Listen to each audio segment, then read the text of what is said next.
家好。前2天呢有点生病啊，身体不舒服，所以就没有更新啊。所以呢今天呢病稍微有点好了，就赶紧拿这个东西出来打扫一下啊。人病好了嘛，房子也要打扫一下。但是呢前2天虽然我在休息呢，但是也没有闲着，因为之前我们不是做过一期关于那个乔治佩尔红衣大主教性侵儿童的案子吗？那么他放出来以后呢，接受了一个本地电视台采访，没错，右派电视台采访。然后呢大概1个小时左右，我呢就把这个1个小时左右的这个采访呢翻译了一下，配了字幕。今天呢我们就给您放一下，因为呢这个佩尔的事情跟中国发生的这个高管性侵儿童的事情啊，这2个都是关于性侵儿童，所以这里面我觉得有很多东西可以说。我们呢下面几集会结合这些东西呢，结合这2个案子，把这东西呢全部录一遍。今天我们只看采访，好吧？后面我会有评论的。好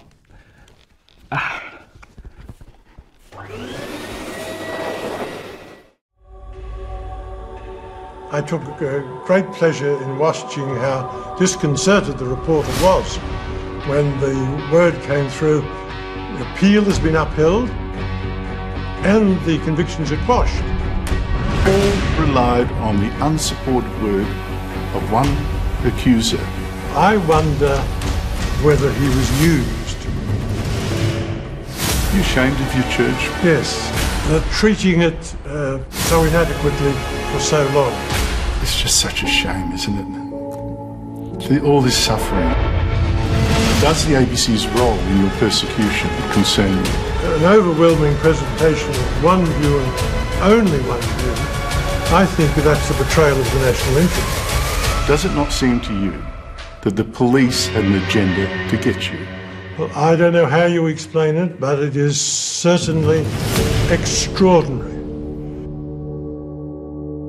Welcome to this special edition of The Bolt Report, our world-exclusive interview with Cardinal George Pell, the first since he was freed last week by the High Court, freed after serving 405 days in jail for crimes he could not possibly have committed, as I've shown here.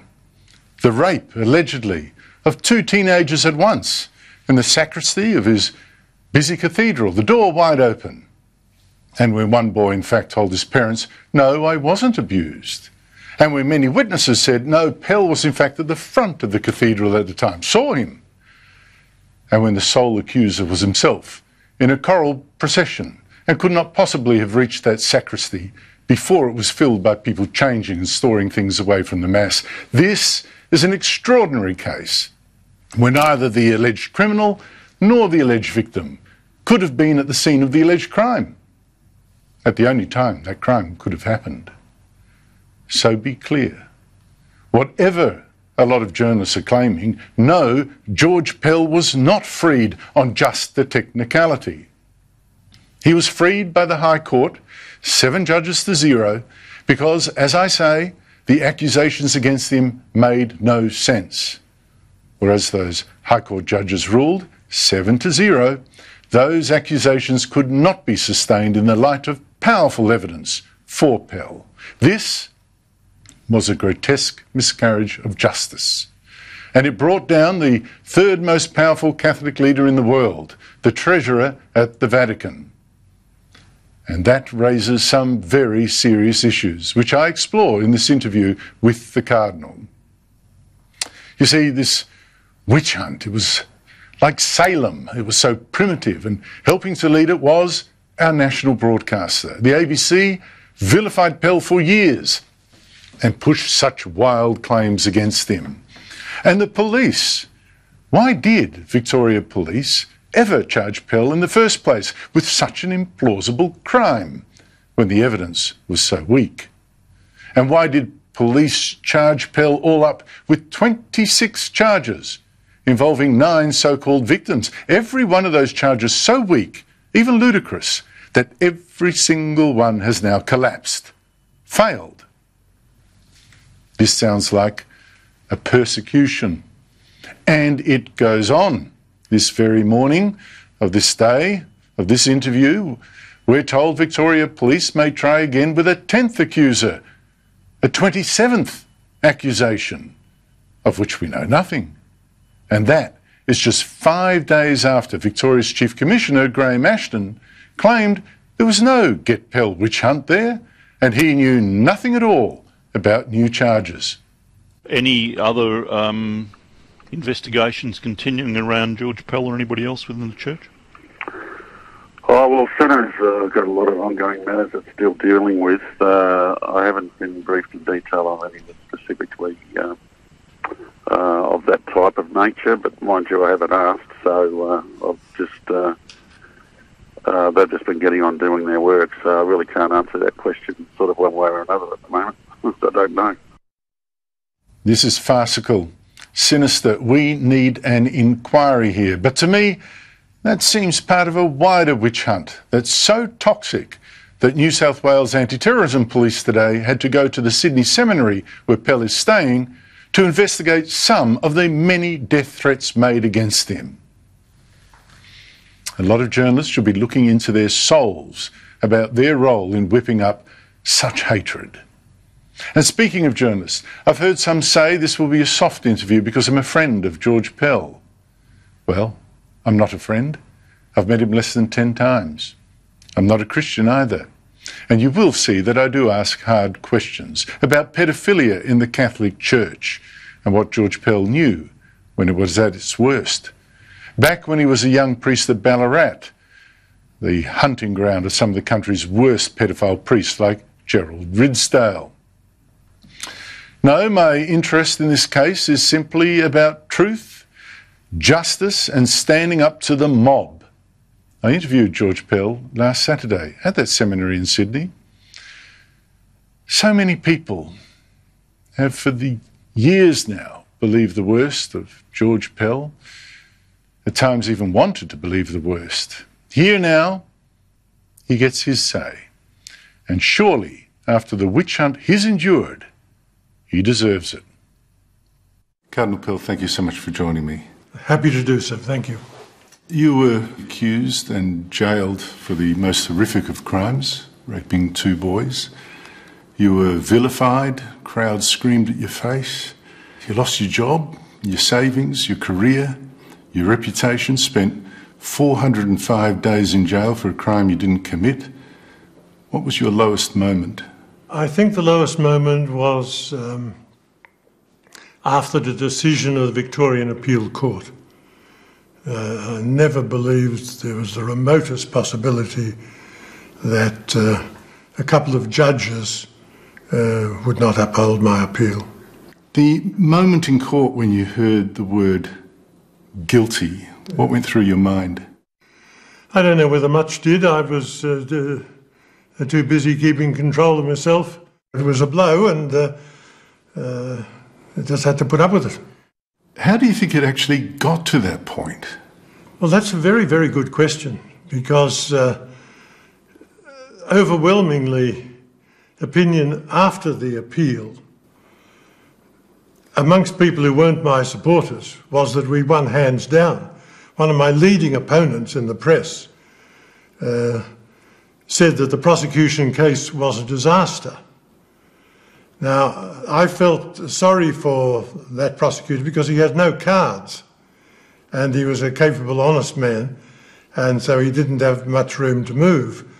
But I think the onus of proof was reversed. I'm no lawyer, but I was always clear in my own mind that if somebody says such and such is possible, that's on quite a different level from establishing that something is factually probable or factually happened. And we weren't there to prove that it was impossible. Actually, I believe it was, on the evidence of the complainant and of the others. But it's a bit of the decision is a mystery, and I think the High Court dealt with it well. But this is the crux of it. How could it be that a jury thought you were capable of raping 2 boys, that much of the ABC, the journalists and presenters which cover this, thought you were capable of raping 2 boys, not just capable, that you did it, that so many people screaming at you thought that you, George Pell, are exactly the kind of guy that can rape 2 boys? Well, I found it remarkable, and I insisted with my legal team that they present the fantastic implausibility of the accusations.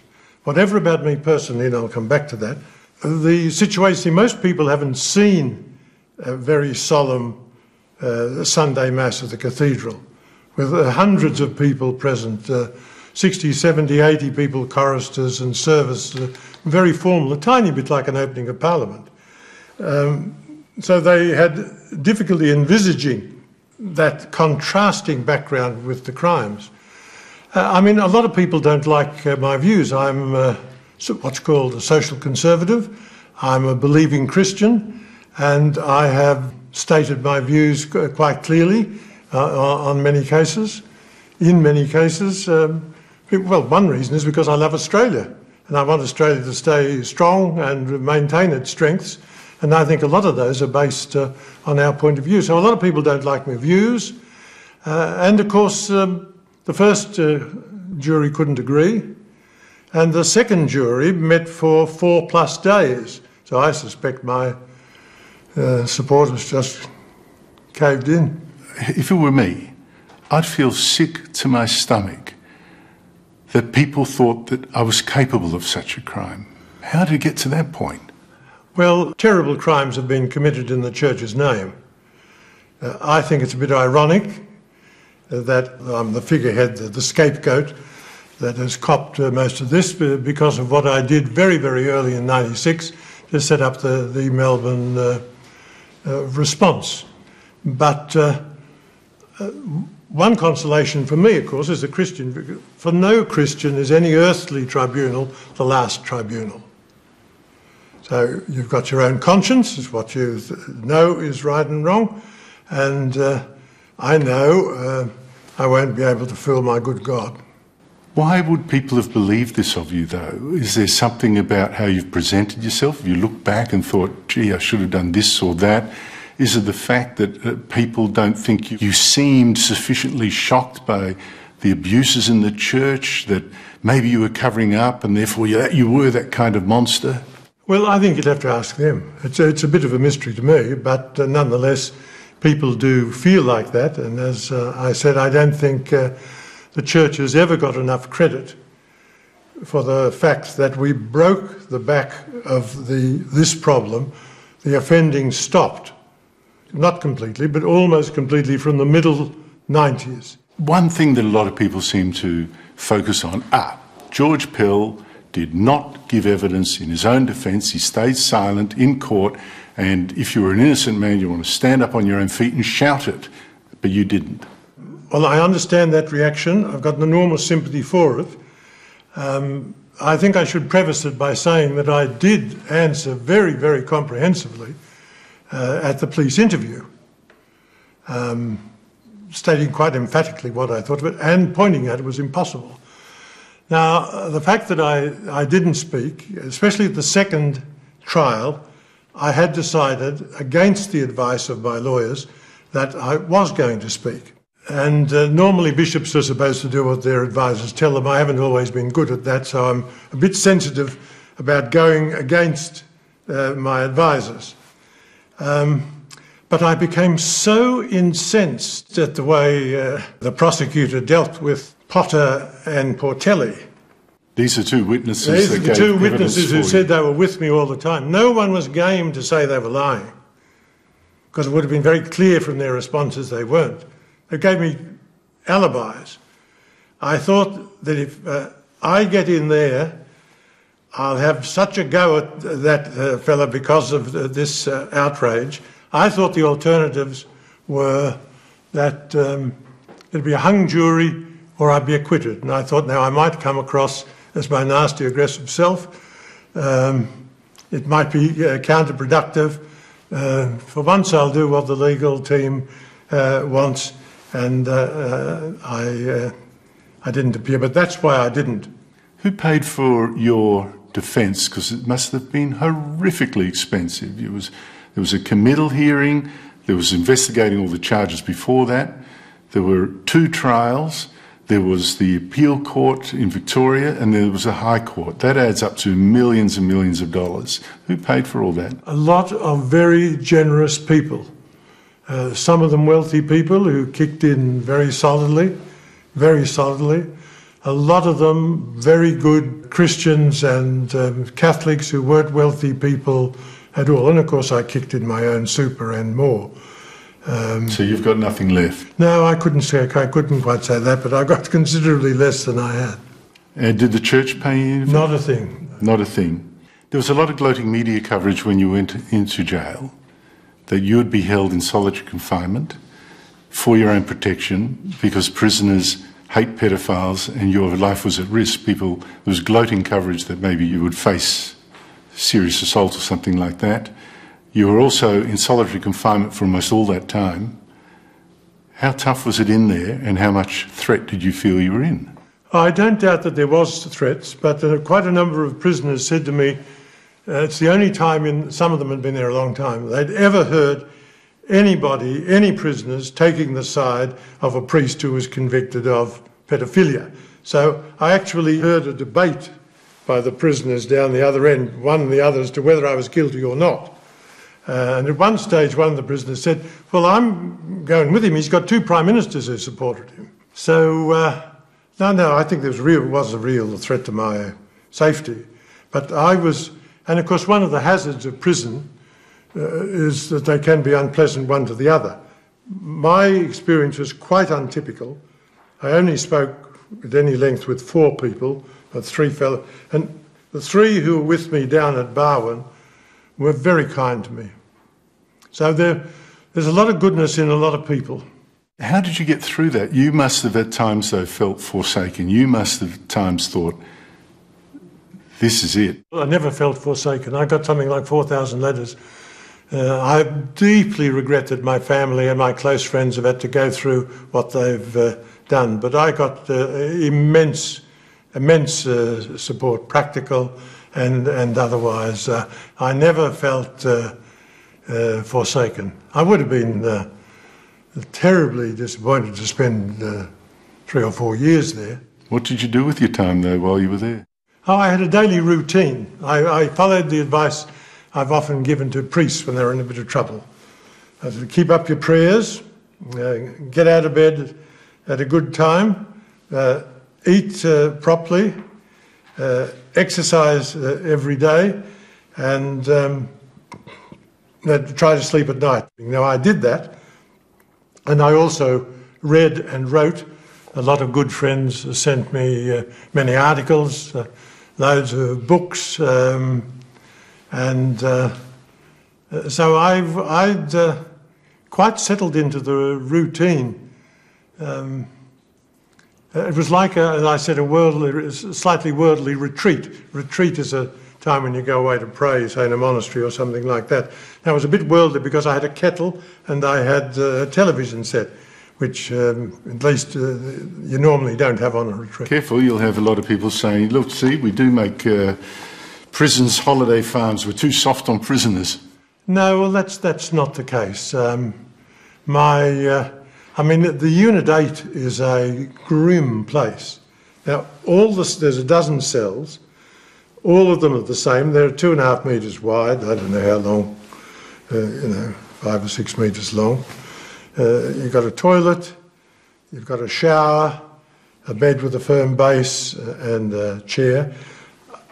Our conditions were exactly the same, but I used to say I was up at the Toorak end because all us quiet people were there, but the poor fellas at the other end, often damaged by ice, roaring in anger and anguish.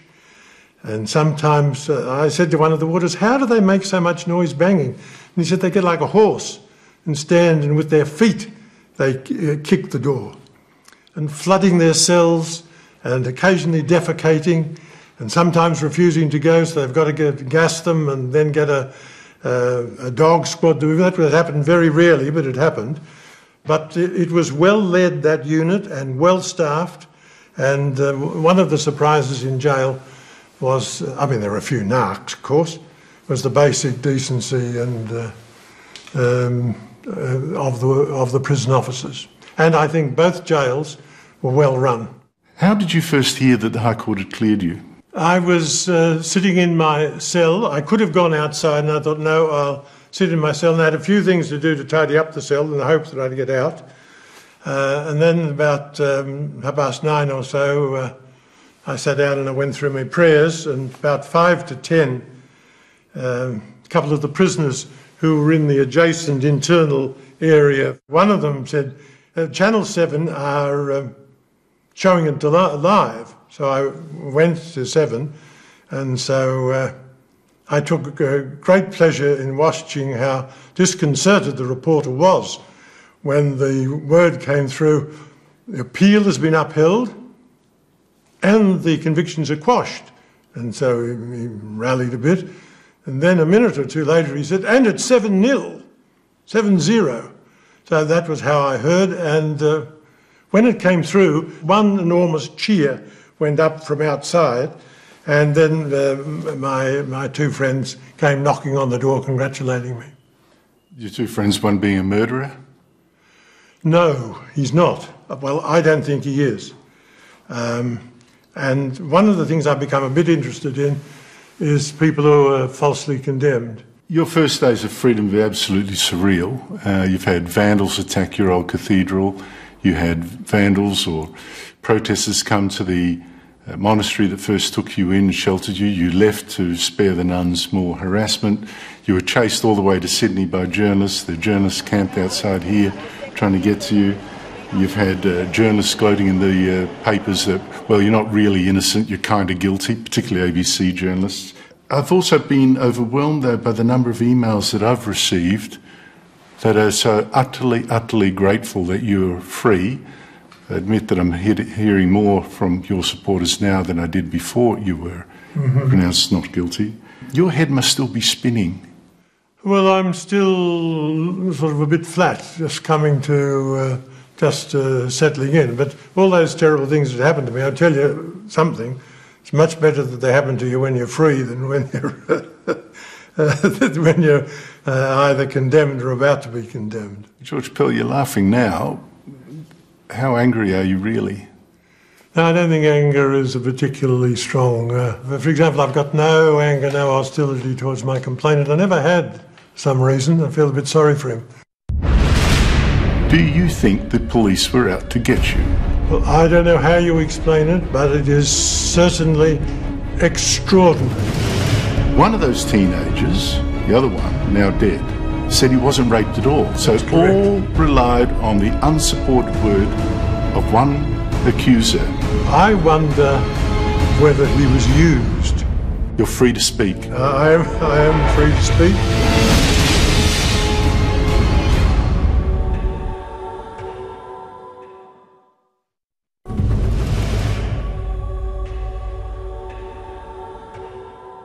Cardinal George Pell spent 405 days in jail for a crime he did not commit because 3 institutions of the state failed miserably. And that is what makes this miscarriage of justice so very important. There was the ABC, our national broadcaster, vilified Pell for years, whipped up an anti-Pell hysteria. Then there's the Victoria Police, charged Pell with a crime he could not possibly have committed. And finally, the judges. Victoria's Court of Appeal last year decided 2-1 to keep Pell in jail in an inexplicable decision that was savaged last week by the High Court. And here we get to the heart of the scandal. So let's start with some of the institutions that brought you down. Let's start with the role of the Victoria Police. It created a task force that trawled for complaints, that searched for people that might have been abused by you. They started with the presumption you must have abused someone, went to the media and appealed for people to come forward. They did. They advertised for business. Advertised for business. They eventually found, it thought, 9 such people. It charged you with 28 separate offences involving those 9 people. Every single one of those charges has fallen by the wayside as completely preposterous or ultimately just been overturned. Not one survived because they were obviously too weak. Do you think the police were out to get you? Well, that's not a question for me. I don't know. There's a little Latin tag that says nobody's a good judge in his own situation. Would you disagree with me when I say, to me, that seems a pattern of persecution by the Victoria Police? Well, I think to be a little bit legal, I think the onus on them in the face of that evidence would be to show why that's not true. Many of those 26 charges were clearly a joke, preposterous. Some involved you supposedly taking a boy out of a boys' home several times to rape him on an altar, even in public at a cinema where he supposedly screamed, is sitting on your lap for 3 minutes, screaming from the pain. No one apparently notices.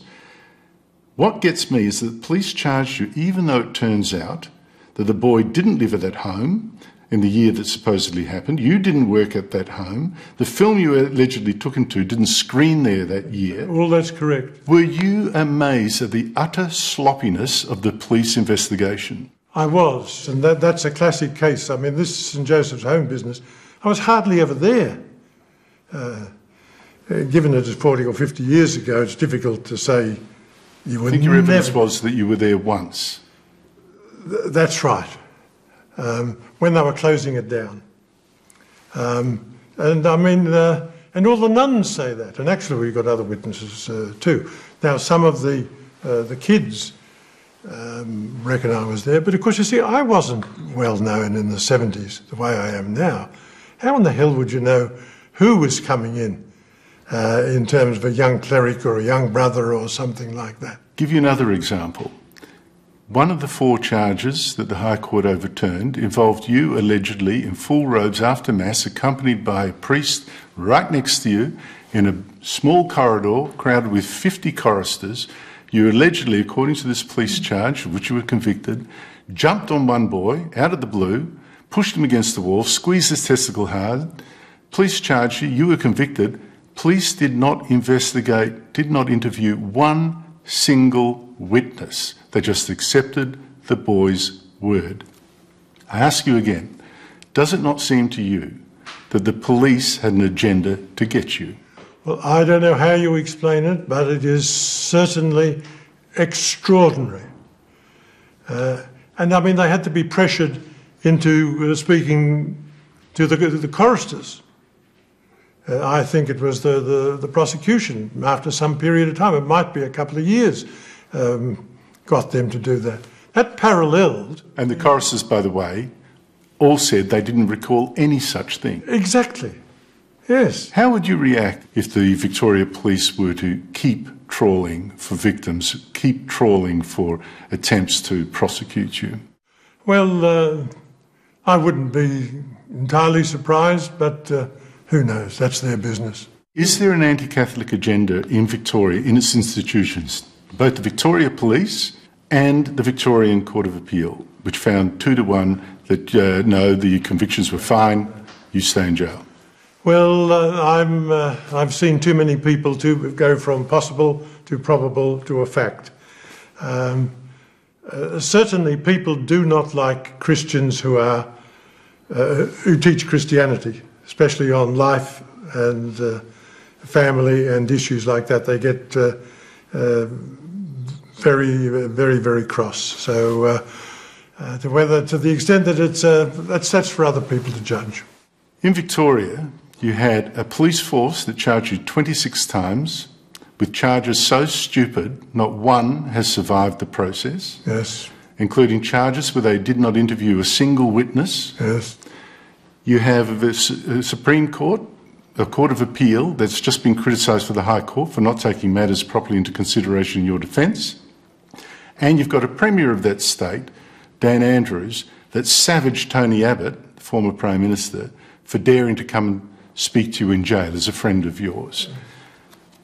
Are you worried about Victoria, Dan Andrews, being the Premier of a state that seems so determined, its institutions at least, from one interpretation, I don't know if it's true, but seems so determined to get you? I'm no longer in Victoria. I think... You're free to speak. I am free to speak. It's difficult to understand motives, but all the factual evidence that you have presented is actually true.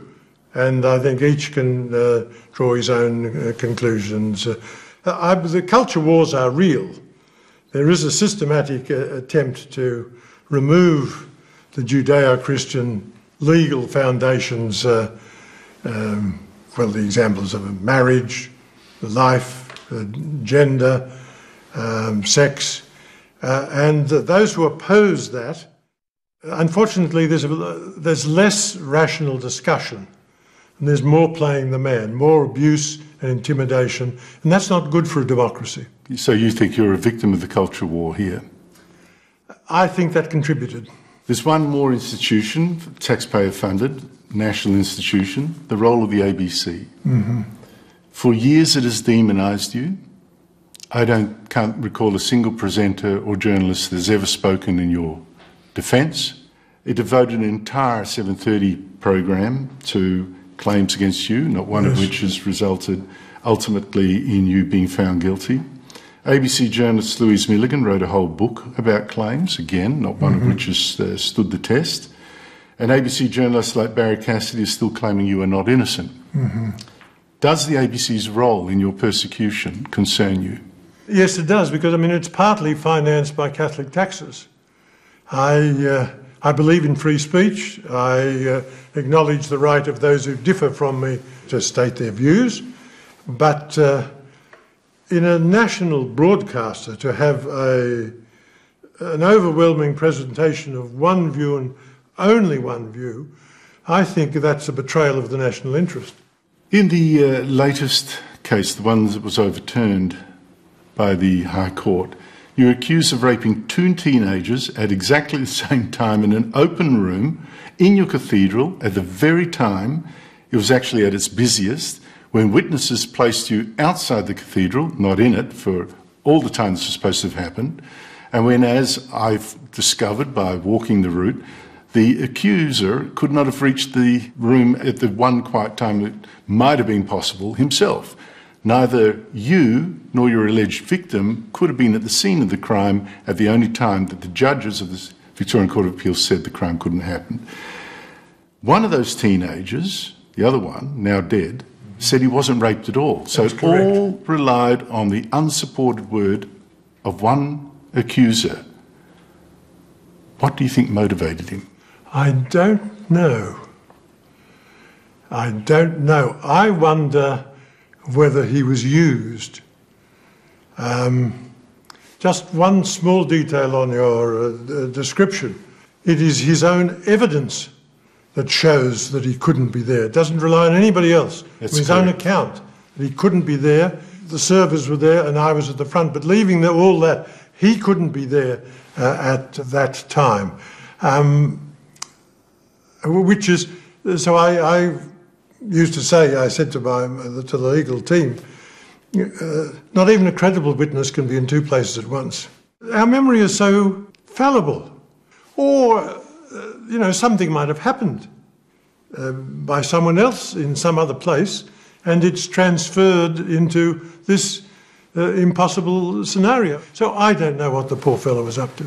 Now, Cardinal Pell, the job you lost was one of the most senior in the Catholic hierarchy. You were head of the Vatican's finances. When I spoke to you in Rome a couple of years ago, or several years ago, you told me the corruption that you and your team had uncovered there as you as treasurer. You told me if a cardinal had been found with a suitcase full of cash. You've told of shonky deals. You said that the mafia may have been involved. You were not sure. You were concerned with the safety of your staff and of documents. You had documents, copies of them, hidden away at 2 locations overseas in case something happened to you.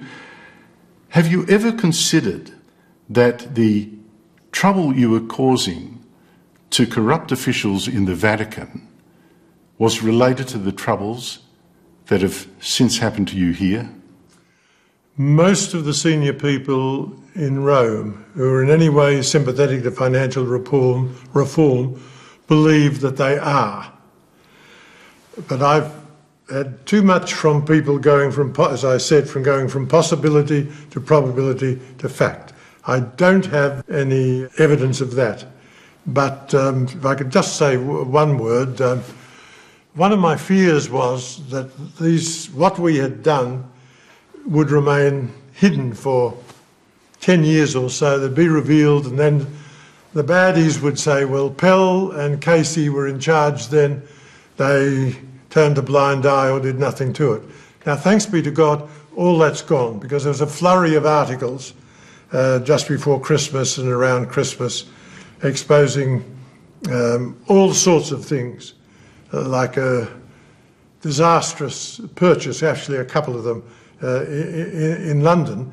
And it was very clearly demonstrated that we tenaciously opposed those things. With an enormous loss of money to the Catholic Church. Casey, by the way, is Danny Casey, an Australian who helped you in this anti-corruption push. That's correct.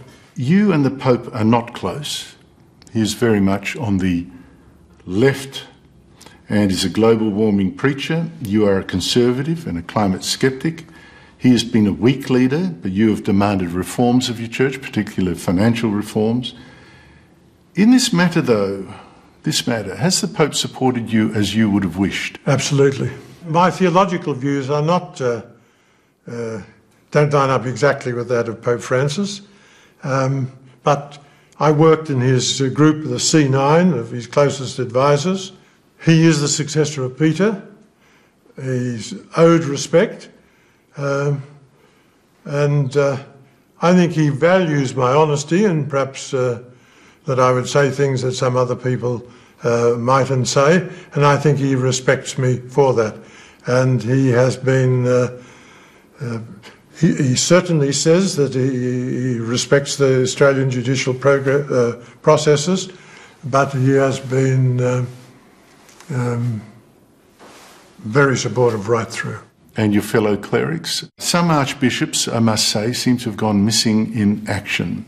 Well, I mean, that's life. But actually what was surprising was even my theological opponents in Rome didn't believe the stories. Since you left, since you had to go, as Vatican's treasurer, the corruption that you were fighting has become all the more evident. Now, I think that's one element in it, where we've been, what we were pushing and saying has been massively vindicated. I mean, now you can see why they sacked the auditor. Now you can see why they got rid of the external auditors. How high up in the Vatican does the corruption go? Who knows? It's a little bit like Victoria. You're not quite sure where the vein runs, how thick and broad it is, and how high it goes. I've described it as running right to the feet of the Pope, not to the Pope personally, but right up to the very feet of the Pope. Would I be wrong? Yes, I don't. I mean, the feet of the Pope, we've got Cardinal Parolin, the Secretary of State. He's certainly not corrupt. Just how high up it goes is an interesting hypothesis. Oh, I'm glad that you ruled out one man, but only one man. Ridsdale is Jared Ridsdale, who was a notorious pedophile priest, thankfully rotting in jail as we speak. Where's the condemnation of what he actually did? Are you ashamed of your church? Yes, treating it so inadequately for so long. Who do you most blame for that? It's just such a shame, isn't it? All this suffering.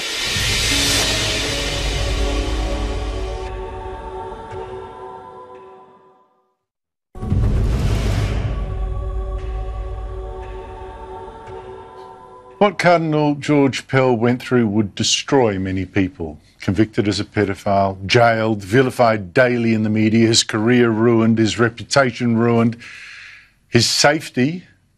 Well, I've seen some of the death threats. Sick.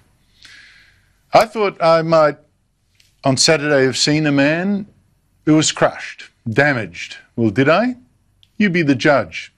But Cardinal Pell now will also tell you what lessons he's learned from this ordeal, this scandal, and what we should. What will you do now? Well, I'll be 79 in a few months. I'm 14 years past the retirement age in Australia. I'll go quietly. Please God, I'll be able to help out here and there. I won't be commenting much at all on Australian Catholic life. I think both my successors in Sydney and Melbourne are doing an excellent job. I don't want to be tangling them up. I might have a little bit more to say internationally. I mean, I'll keep interested in things. I'll probably do a little bit of writing, keep reading. Stay here? I'll certainly stay in Sydney, yes. I think I might go to Rome for a while. I've had beautiful gardens in a number of the places where I've been, and so I might grow a few cabbages and get a few roses and things. But your troubles aren't over, of course. I mean, I'm hearing a lot of gloating or hopeful speculation by ABC journalists in particular that the Royal Commission into Child Sexual Abuse will now have its final report, the redacted bits, released. And the speculation being that you actually knew about your bosses, particularly the then Bishop of Ballarat, covering up the pedophilia in your church 30 or 40 years ago and said and did nothing. Now, I actually sat through your 4 days in Rome of being grilled by the Royal Commission. I thought it was an extremely hostile commission to you. I didn't hear proof of any such thing, but the tip is that it will so find. I think it's a long shot, it's a wish. I am not sure. I'd be very surprised if there's any bad findings against me at all. One important thing is that I left Ballarat in 1984.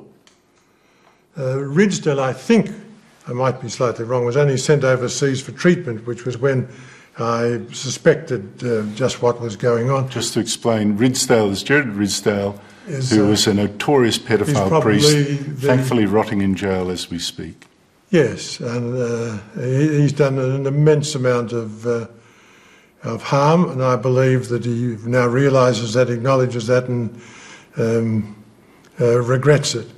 But I was gone 5 years. I finished in 1984. There's a lot of the drama still to run. Can I go back? Your regrets, so that sounded like you're asking for forgiveness for him. Well, the Christians are told to forgive. I know how very, very difficult that would be, and I don't run around saying to people they should forgive, but I'm called to forgive what might have happened to me that's a little bit unjust. And then there's this heroic Christian call to forgiveness in the most appalling circumstances. Some people... Yeah, people aren't hearing you condemn sufficiently, I think. They might be hear you making excuses for it, or saying, well, look, forgive him. I know, I'm not... Where's the condemnation of what he actually did?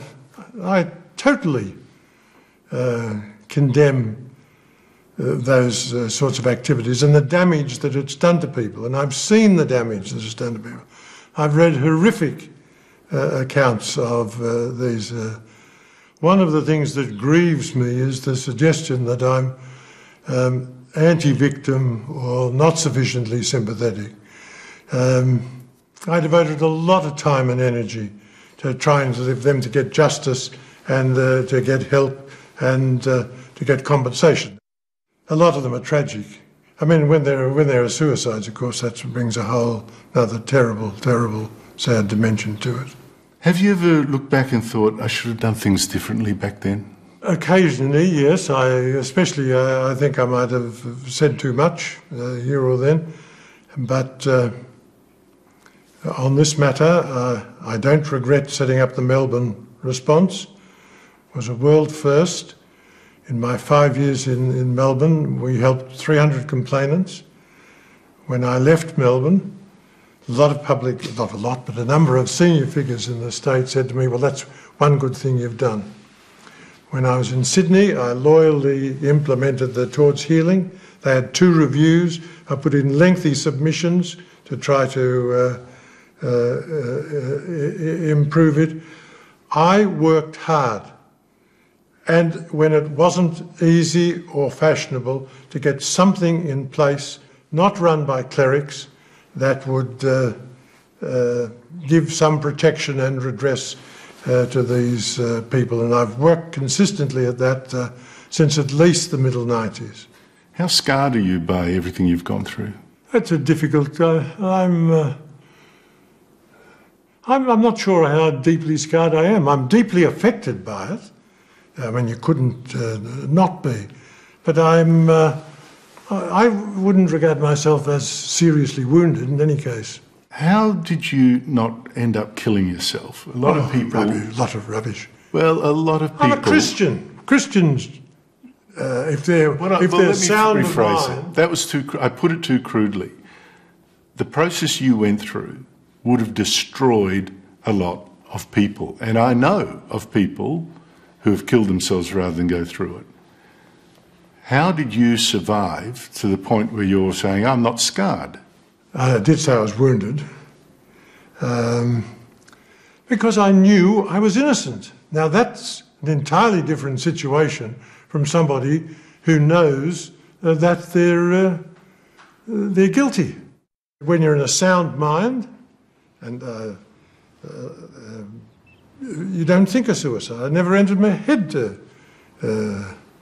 I might suicide. Yet you must have been, at times, severely depressed. In fact, I once heard a report that at one point you were quite low. Being a Christian, did it help you go through this? Oh, there's no doubt about it whatsoever. I mean, that's what a Christian... if you can't pray when you're in trouble, your faith is very weak indeed. And one of the strangest teachings about Christianity, and the most useful teaching, is that you can offer up your suffering. The suffering is not just a brute fact that's got no... I mean, sometimes pain alerts us to an illness. Sometimes pain is just terrible, terrible pain. Now, a Christian can offer that up to the good God. You never said, my God, why hast thou forsaken me? No, but I have said, my God, what are you up to? And what was he up to? Don't know. What's the meaning to come out of this? What's the solace? Well, the solace is that I was cleared. Yeah, but not before you went through absolute hell. But nonetheless, I was cleared. And I mean, there are thousands, if not more, people all over the world praying for me. And I seriously believe that one reason that I coped so well with the adversity was the prayers of all these people. What do the rest of us have to learn from this? Well, I say faith is a help. I say there is a God. He's interested in us. He's good. He's got funny ways. Christ explained what life's about, and that you can get meaning out of the most terrible suffering. What about the mob mentality that brought you down? Well, that's, I mean, we also believe in original sin. There's a primeval turning, runs right through the heart of us, right in society. And when people are badly, badly injured, it's sometimes hard to do the right thing. I mean, I remember once one poor middle-aged man absolutely screaming abuse at me as I came in. And I remember thinking to myself, poor fella, I wonder what the church did to you. You ashamed of your church, what it did? Yes, in some... there are two levels. One is the crimes itself, and then the treating it so inadequately for so long. Who do you most blame for that? Well, it was the whole culture. I don't think the church did it as though we were doing one thing and the rest of society was much more enlightened. People didn't realise what, to the extent that we do now, what damage was done. It's just such a shame, isn't it? All this suffering, and you never look back and thought, a whisper, I could have picked it up. Oh, well, I mean, obviously.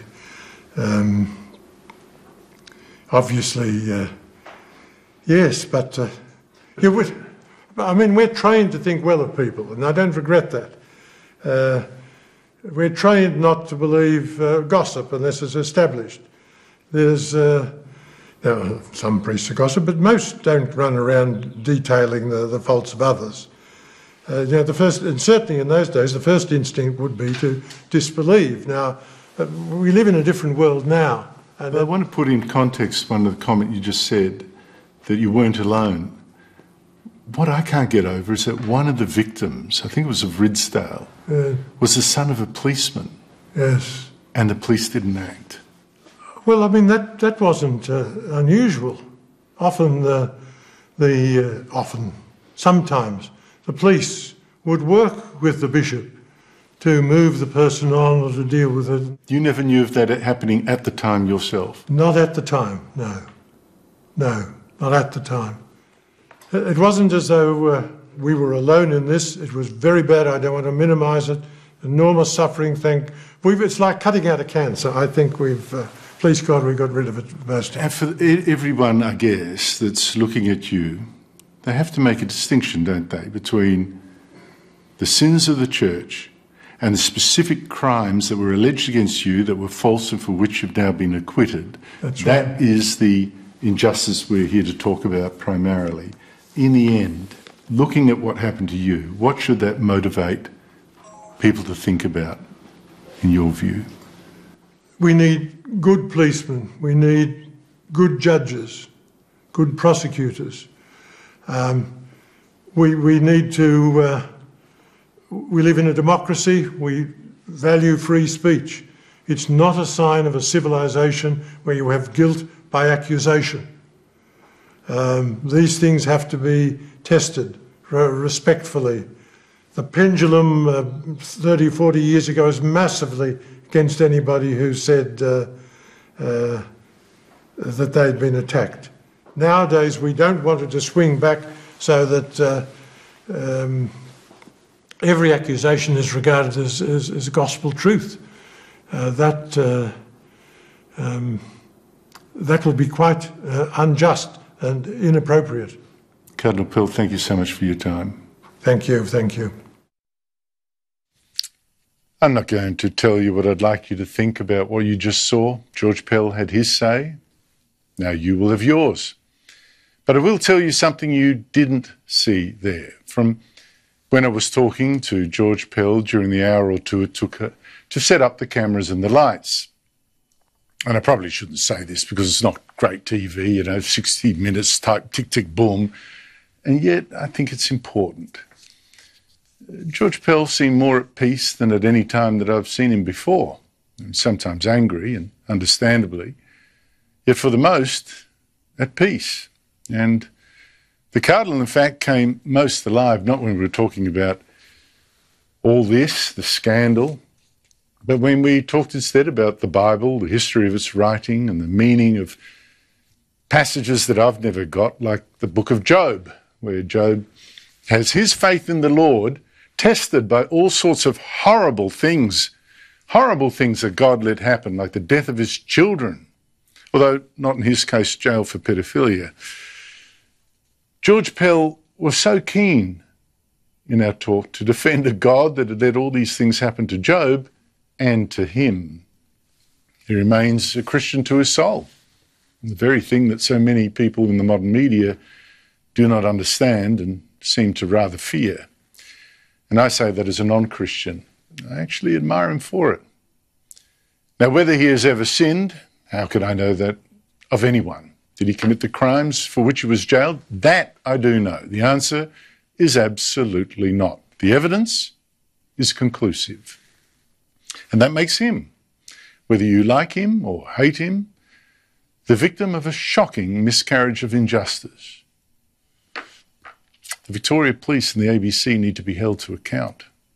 And those judges on the Victorian Court of Appeal, I leave their decision to their conscience.